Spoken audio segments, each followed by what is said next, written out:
Hey, what's up guys? It's Depte here, and right now we're just in one of my properties in West Philadelphia. It's at the roughing stage, so the framing is all done. We got the electrical roughed in, we got the plumbing just about roughed in, HVAC is roughed in. So let me just kind of walk you through kind of what's going on. Here we have the master bedroom. So this is going to be a double closet here. So we've got a nice double closet with exposed brick walls right over here. So this is going to be a great room. You got plenty of lighting coming in, so they can put their bed over here with the TV wall right on this wall. Everything's going to be cable ready. In addition to that, we have the full bathroom. There's just one full bathroom up here, but it's going to be the tub right against the wall.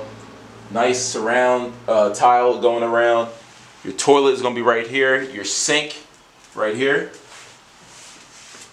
And real quick, while I'm in the bathroom, your outlets in the bathroom have to be 12-2 wire, right? So that's the yellow wire. And the reason for 12-2, when you think of wire, the lower the gauge, the stronger the wire is and the more currency can travel through. So when you're in the bathroom, you want a strong 12-2 wire because people are in the bathroom, they have hair dryers and so forth, so it's pulling a lot of electricity. So you're going to need a 20 amp breaker, so that way the breaker is not constantly breaking and so forth. Alright? And also in the bathroom, you got to make sure you have a GFCI outlet no matter what. Then as you go throughout this house, what you'll notice is in the bedroom we're using 14-2 wire. So that's the white wire going to all of the outlets. So that's on a 15 amp breaker.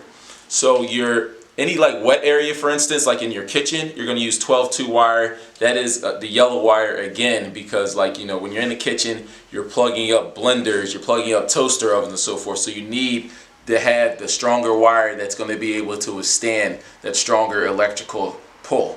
Alright, so let's just go through this house. Here we have a nice half wall, so when someone comes up the steps they have a nice half wall with this brick wall exposed. And with the brick wall being exposed, I have a little cubby here. So what I'll do is will make like a little, frame out a little section here, like a little cubby where someone could put their pictures or light a candle, what have you, right here going down the steps. Alright. So I really like this section of the house simply because when they come up, someone could actually put a little desk here. So this could be like a working space upstairs, but it's not within a bedroom, right? So it was like a freestanding, floating, open living or working space right here. So someone could put a half table here, put the chair, and do computer work right here.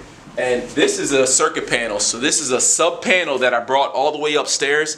And the beautiful thing about having a sub panel, and this is a single family house, but having a sub panel upstairs is, let's say for instance a breaker trips while we're in this property, while we're upstairs, instead of having to go all the way down to the basement, we can go right to this location and just turn the outlet switch or turn the circuit breaker on or off.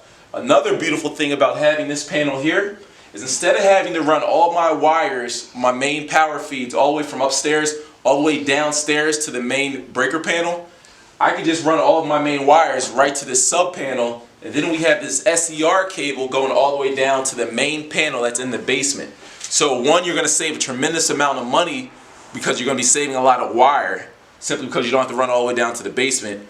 And two, you're getting the same power and it's making for convenience for the end user, which is going to be your tenant staying in this property.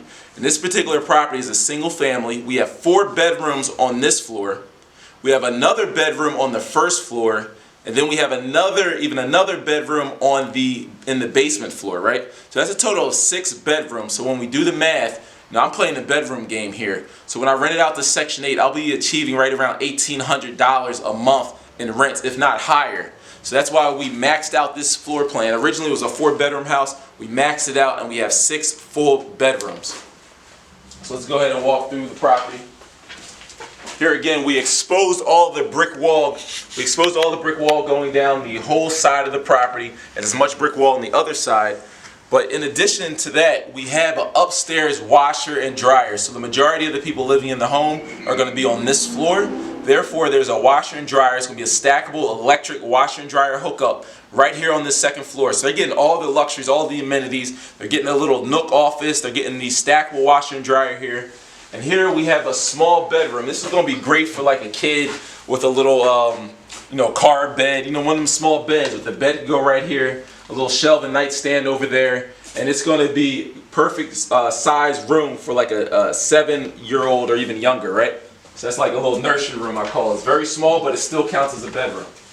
Here, as we walk through, this is another bedroom. Have plenty of lighting coming in. There's a full closet in this particular bedroom, and all the rooms are cable ready. So they're ready to be mounted on your TV wall, as well as the electrical plugs are 6 feet high on the wall, so that way they'll be able to watch TV right from bed, and if they want to mount their TV. It's just all about adding convenience, because we really just want to have people stay in your units forever. So the more convenient your property is, the more amenities that are found inside of your property, the better, the better it is in terms of having that longevity, that long-term tenant. And I'm all about playing the Section 8 game because, one, that rent is guaranteed month in and month out, and two, you have a generational tenant which is going to be able to stay in this property forever if they wanted to, and even their lifetime they can pass it down to their kids and then their kids if they wanted to. So it's all about providing a place to live, that's something that I would even consider calling home, right? This is an amazing house. If I had a family big enough, I would even stay here, right? So it's going to have all the luxurious things, brand new windows throughout. This whole back area is rebuilt, so we ripped it down and put it right back together. So nothing is as hard as it seems when you know what you're doing. So up here we have the ductwork being ran, got the flex duct touching each and every room. So it's going to be heating and cooling in this property as well. We have long, wide stairwells. Excuse me. We have long hallways. It's 36-inch hallways. The wiring is tight, and just notice the electrical job. Like, this is tight wire. This is what electric should look like. Everything's nice, tight, even, in order, stapled down to code. So this is just one of the properties of many that I do, but it's all about providing a quality product to the marketplace. So you just don't want to be just putting any and everything out of there, right? You got to really think of the end user when you're putting together these properties. I want people to have the best experience when they step foot into one of my properties, because it's going to go do two things. One, that tenant is going to be grateful, they're going to be happy, and the rent is going to be paid, right? Two, when their friends and family come over and see their property, they're going to be like, wait, you're on Section 8 and this is all covered? You don't have to pay basically anything?